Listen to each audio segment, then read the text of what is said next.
नमस्कार। आज एक लंबे अरसे के बाद आरज़ू काज़मी जी हमारे साथ बड़े दिनों बाद थी। मैडम आप हमारे साथ आई।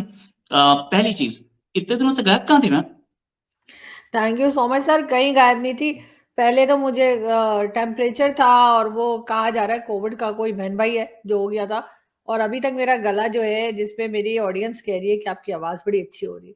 जी मेरा गला बैठा हुआ बल्कि लेटा हुआ है और लोगों को लग रहा है मेरी आवाज़ अच्छी हो रही है। लेकिन इस वजह से भी रोहित जी मैं बहुत से हमारे जो दोस्त हैं उनके साथ शोज़ नहीं कर पा रही हूँ क्योंकि मुझे बीच-बीच में खाँसी आ जाती है और वो थोड़ा ऑड सा हो जाता है। तो इस वजह से मैं थोड़ा आपको कम नज़र आ रही हूँ, लेकिन ठीक हो जाऊँगी, जल्दी ठीक हो जाऊँगी।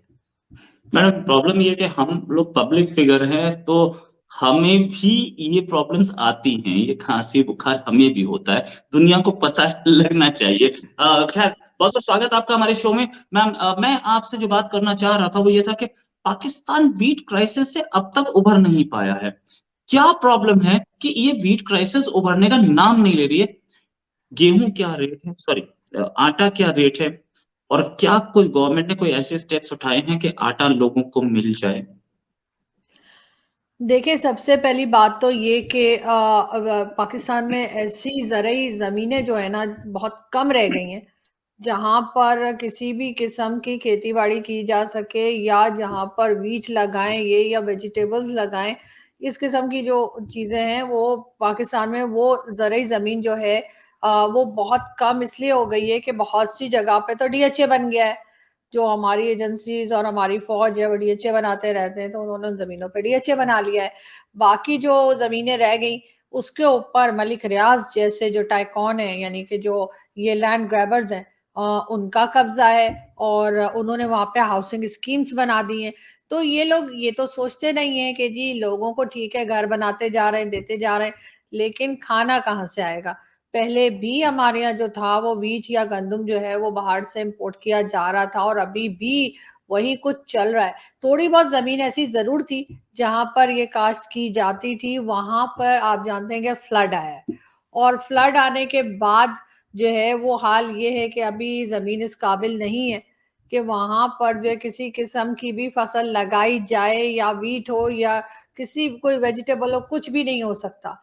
इस वजह से भी पाकिस्तान में ये क्राइसिस है। उसके अलावा पाकिस्तान में बहुत से ऐसे लोग मौजूद हैं जो बिज़नेस कम्युनिटी से हैं और वो इस तरह के सिचुएशन में भरपूर फ़ायदा उठाते हैं और उनके पास जो पहले से मौजूद हो चाहे वो व्हीट हो या कोई चीज़ भी उसको वो ज़ख़ीरा कर लेते हैं और उसको वो छुपा देते हैं ताकि टाइम आने पे उसको वो महँगा करके बेच सकें। इस तरह के भी बहुत सी जगहें हैं जहाँ पे पुलिस ने रेड किया है और उन लोगों को पकड़ा है और उसके बाद कोशिश की है कि लोगों की ये प्रॉब्लम जो है वो सॉल्व हो।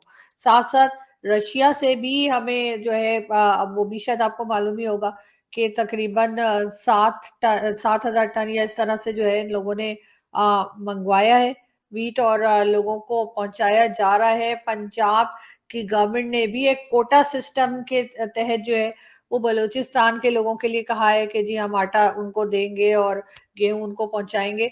तो अब देखते हैं कि ये आगे इन सब चीज़ों को लेकर कैसे चलते हैं, लेकिन बहुत से ऐसे अभी भी होंगे लोग जिन्होंने अपने पास अपने गोदामों में भरा होगा, वो जैसे बच्चन साहब की मूवीज़ में नहीं पहले हुआ करता था कि वो बोरियाँ बहुत सारी रखी होती थी और छुपाया होता था सामान और फिर बच्चन साहब दीवार तोड़ के पहुँच जाते थे। तो मुझे लग रहा है कोई इस किस्म का सीन करना पड़ेगा, तभी होगा, अदरवाइज़ एज़ सच वो सिचुएशन नहीं है।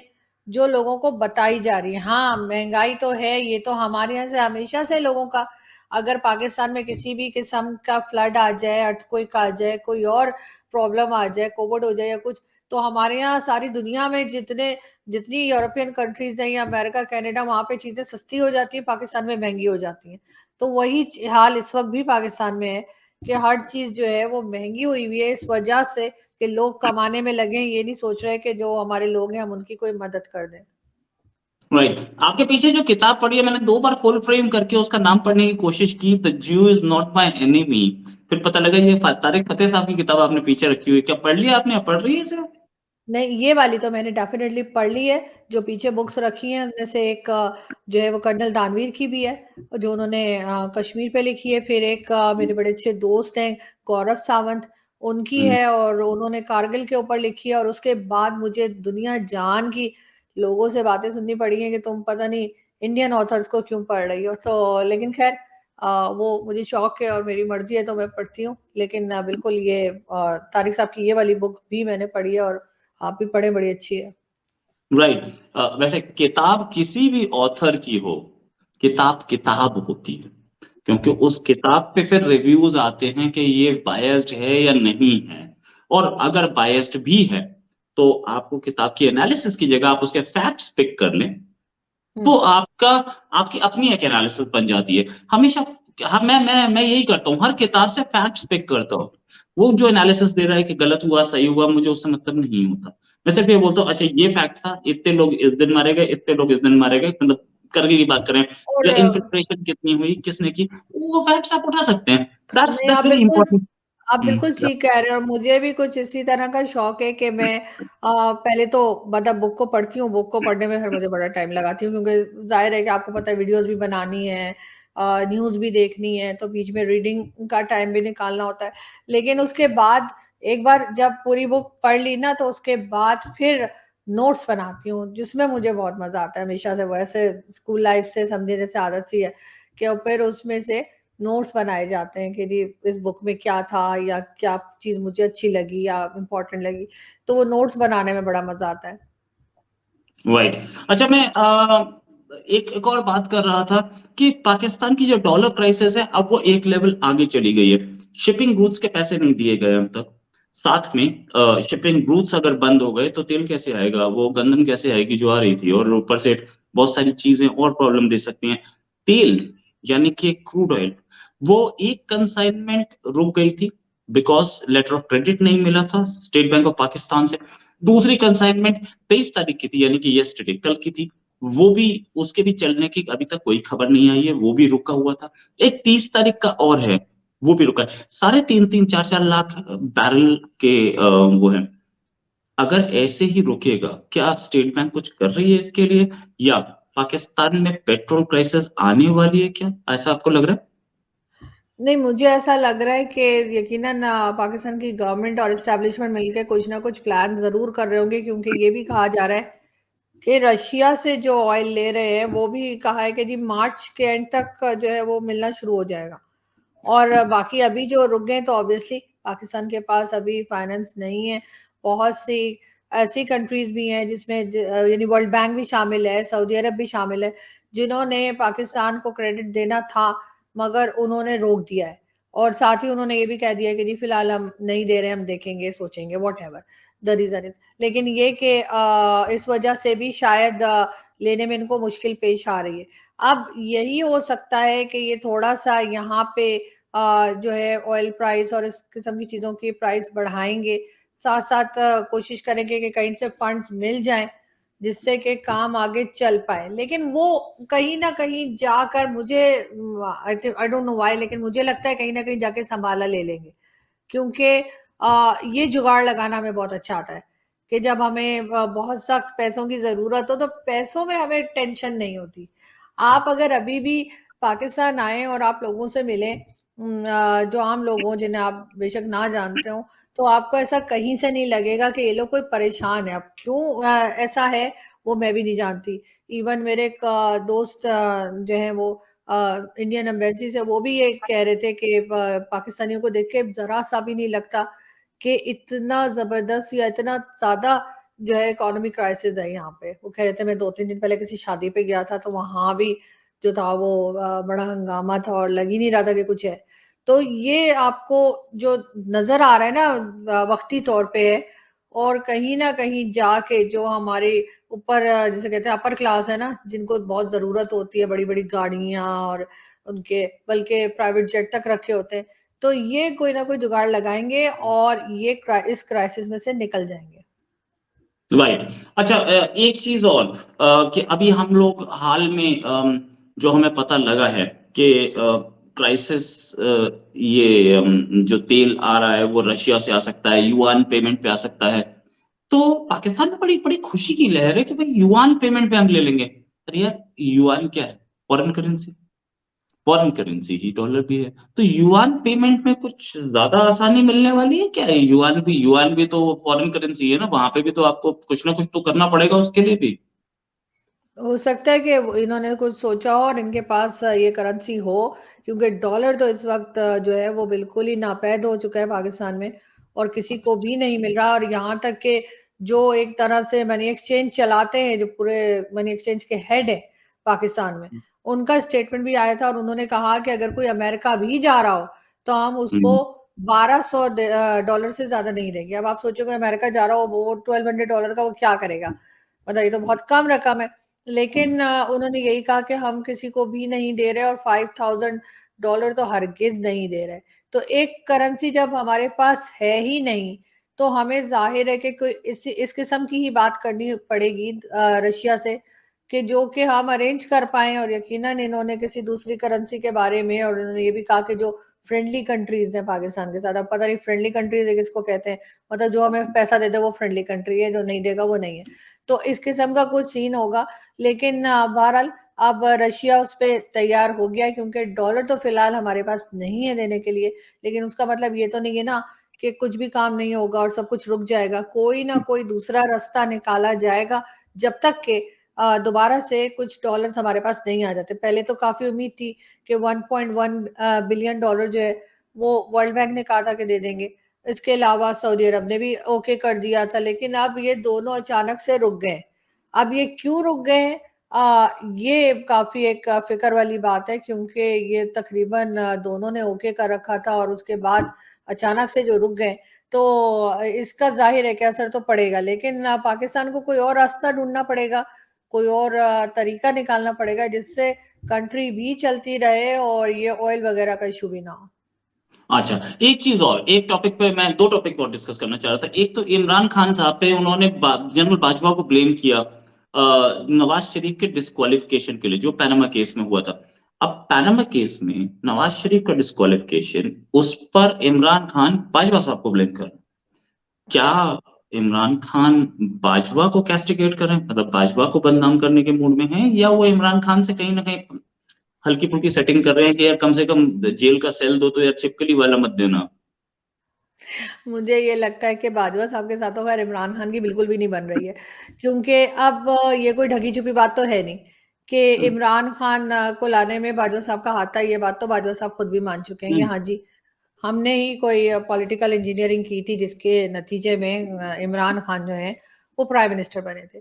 मगर मुझे नहीं समझ आ रही कि ये लोग सब बाजवा साहब के पीछे क्यों पड़ गए। बेचारे मासूम से आदमी हैं, थोड़े से बिलियन ट्रिलियन कमा लिए उन्होंने, तो ऐसा क्या हो गया? लेकिन ये जरूर है कि पाकिस्तान में जब भी कोई गवर्नमेंट आई हो, चाहे नवाज शरीफ की हो, चाहे जरदारी साहब की हो, बेनजीर भुट्टो की हो, जुल्फिकार अली भुट्टो की हो, ये सब के सब एजेंसीज और आर्मी के कंधे पे चढ़ के पहुंचे हैं। तो इमरान खान को बार बार कहा जाता है कि ये बाजवा साहब का प्रोजेक्ट है, और अब तो बाजवा साहब खुद भी मान गए कि हाँ जी, हम लाए थे और इन्हीं ने जो है वो पानामा केस और ये वो केसेस वगैरह निकाल के नवाज शरीफ को हटाया था। कोई नई बात नहीं है, बच्चे बच्चे को पता है, सबको पता है। तो फिर अब इमरान खान कौन सी नई बात कर रहे हैं? अब आर्मी का क्या रोल है? पहले तो सिर्फ इंडियंस कहा करते थे, और अगर यहाँ से कोई कहता था तो कह देते थे जी इंडियन जासूस है या इंडियन एजेंट है। लेकिन अब तो सबको मालूम है कि हमारी जो एजेंसीज हैं वो किस तरह से पॉलिटिक्स में इन्वॉल्व हैं, किस तरह से करप्शन में इन्वॉल्व हैं। तो अब ये कहना कि जी इमरान खान ने कोई नया इंकशाफ कर दिया, मुझे तो ऐसा कुछ लगता नहीं। क्योंकि सब शुरू से, जैसे मैं कह रही हूँ कि जो फौज है उसी की गवर्नमेंट रही और वही प्राइम मिनिस्टर्स लाते रहे, वही प्राइम मिनिस्टर्स हटाते रहे। और अब अगर इमरान खान को ये कह दिया गया था कि जी तुम्हें 10 साल रखा जाएगा, लेकिन 10 साल नहीं रहने दिया और 4 साल के बाद हटा दिया, तो अब इमरान खान की चीखें आसमान तक जा रही हैं। हालांकि इससे पहले कौन 10 साल रहा है? डिक्टेटर्स ही रहे ना, कभी हम्म। मुशर्रफ और कभी जियाउल हक। कोई हम्म। सिविलियन गवर्नमेंट तो कभी रही नहीं। तो इसलिए इमरान खान की बात के ऊपर इतना ज्यादा कोई रिएक्ट नहीं कर रहा, क्योंकि अब ये ओपन सीक्रेट है कि किस तरह से खान साहब आए थे और किस तरह से गए हैं। राइट। अच्छा, ये बात कोई छुपी हुई बात तो कभी नहीं थी कि इस्लामाबाद जाने वाली जितनी भी रोड्स हैं, जितनी भी सड़कें हैं, हम्म। सारी रावलपिंडी से होके जाती हैं। ये बात तो कभी कभी भी वो छुपी हुई नहीं थी और सबके सामने ओपन थी। अगर हम बात करें कि एक जनाब ये वो जो के आर्मी की लाए हुए थे, आजकल वो आर्मी को पानी पी करके गालियां दे रहे हैं। इसका मतलब उनकी कहीं ना कहीं फ्यूचर खत्म होता देख रहे हैं उनको। फ्यूचर तो खैर किसी का खत्म नहीं होता, पॉलिटिक्स में हमारे यहाँ चलता रहता है, लेकिन ये जरूर है कि अभी दोबारा फौरन आते हुए दिखाई नहीं दे रहे, क्योंकि अभी लग ये रहा है जैसे प्रोजेक्ट इमरान खान था वो प्रोजेक्ट बिलावल भुट्टो हो गए। और हर जगह जिस तरह से वो नजर आ रहे हैं, जिस तरह से उनकी प्रोजेक्शन की जा रही है, बल्कि अगर आप पुरानी पिक्चर्स निकाल के देखें 2018 की, तो बहुत सी डिफरेंट पार्टी के लोग जो थे वो इमरान खान से मिलते थे और इमरान खान उनके गले में वो स्कार्फ डालते थे जो उनकी पार्टी का फ्लैग है, और कहा जाता था जी ये भी पीटीआई में आ गए और ये भी पीटीआई में आ गए। अब भी उसी किस्म की पिक्चर्स जो हैं वो जरदारी साहब की आती हैं और वो पीपल्स पार्टी का फ्लैग पहनाते नजर आते हैं। लेकिन ये भी कहा जा रहा है कि फिलहाल फौरी तौर पे इमरान खान को दोबारा नहीं आने दिया जाएगा, और लग यही रहा है कि अभी पीपल्स पार्टी को आगे लेकर आएंगे और कुछ टाइम के बाद हो सकता है खान साहब का दोबारा कोई सितारा चमक जाए। फिलहाल तो ऐसा कुछ होता हुआ दिखाई नहीं दे रहा।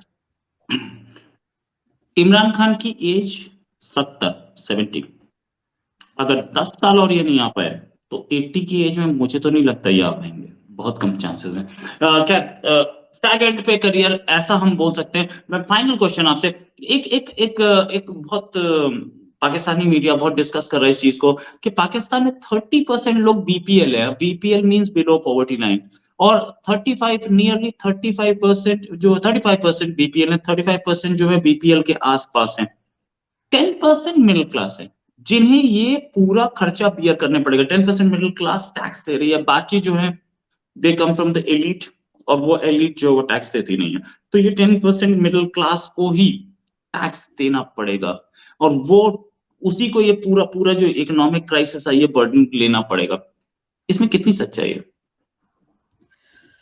पहले तो मैं आपकी पहली वाली बात पे जवाब दूं कि इमरान खान को आप कह रहे हैं कि वो 80 के हो जाएंगे, तो बिल्कुल ये जितने भी सीनियर पॉलिटिशियंस हैं, चाहे ये इमरान खान हो, चाहे ये आसिफ अली जरदारी हो, या चाहे ये नवाज शरीफ हो, इन सबको हटना पड़ेगा स्क्रीन से, और इनकी जगह जो नए लोग हैं उनको आगे आना पड़ेगा अगर इन्हें पाकिस्तान को संभालना है तो।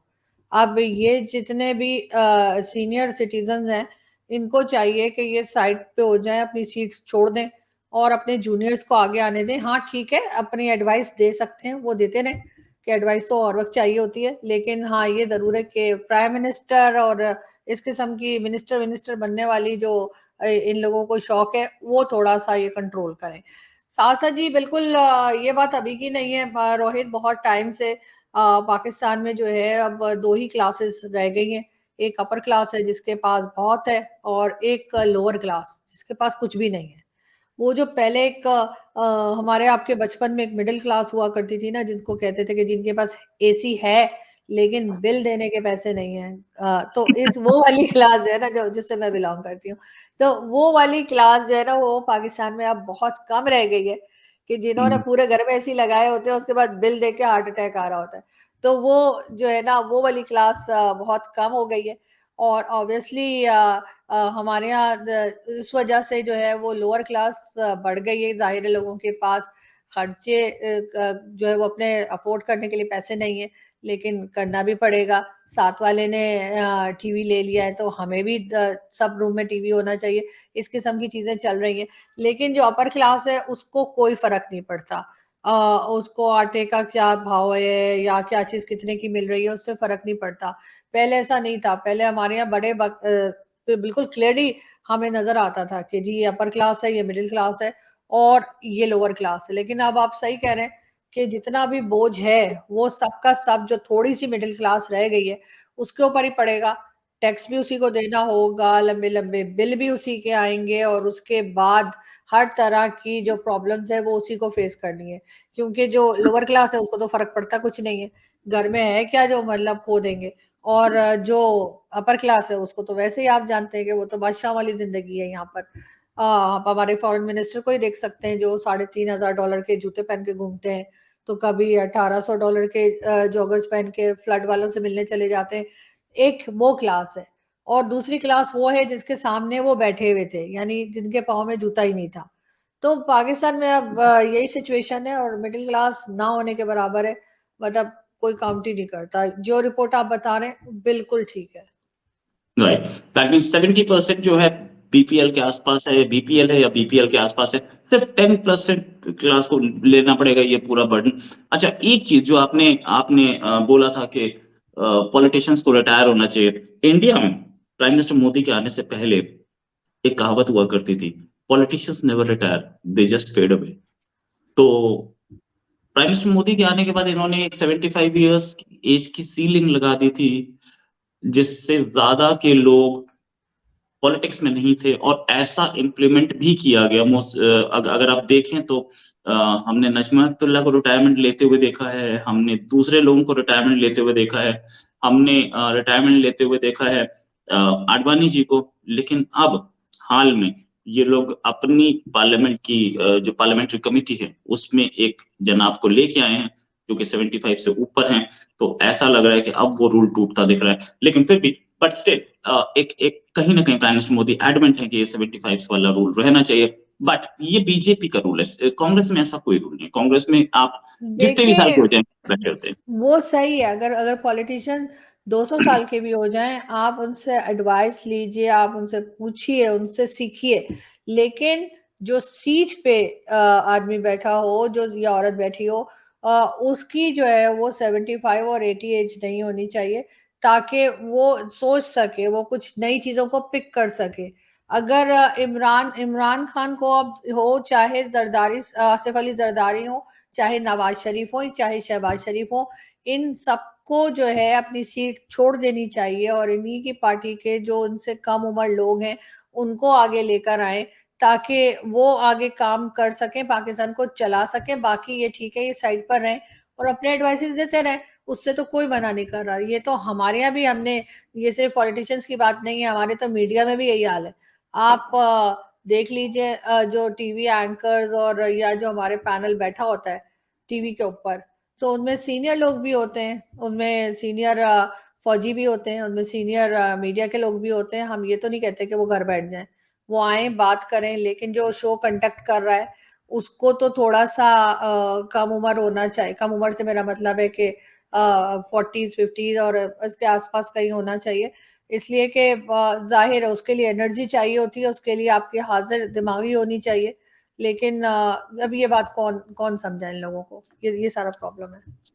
राइट, बीजेपी की पार्लियामेंट्री बोर्ड की मैं बात कर रहा था, उसमें बीएस येदुरप्पा हैं जो कि 79 हैं, और एक सत्यनारायण जटिया साहब हैं जो कि परफॉर्मर मिनिस्टर हैं, वो भी हैं। और पार्लियामेंट्री बोर्ड बीजेपी का सबसे पावरफुल बॉडी है।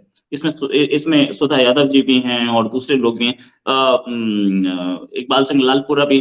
खैर, बाकी सारे लोगों की बात अलग, लेकिन ये जो लोग हैं ये लोग 75 से ऊपर हैं। और तो मुझे लग रहा है ऐसा कि बीजेपी का 75 वाला जो वो है उस पे बीजेपी अब बहुत एडमेंट नहीं है, बहुत ज्यादा स्ट्रांगली उसको फॉलो नहीं करे। But still thanks a lot Arjun ji for joining us, और उम्मीद है जल्दी एक डिस्कशन आपके साथ और करेंगे ऐसे ही, और आपका गला जल्दी ठीक हो जाए। मुझे लगता है कि इसकी वजह से काफी आपके भी हम वीडियोस नहीं देख पा रहे थे, आपको भी मिस कर रहे थे, और लोगों की मेल आ रही थी कि अर्जुन जी कहाँ है। Thanks a lot ma'am for joining अस। उम्मीद है जल्दी थैंक एक यू सो डिस्कशन मच और कर सर। लेंगे। अभी के लिए नमस्कार। कुछ बोलना चाह रही नमस्कार। हैं? Thank you so much sir, बहुत शुक्रिया, थैंक यू। नमस्कार, धन्यवाद।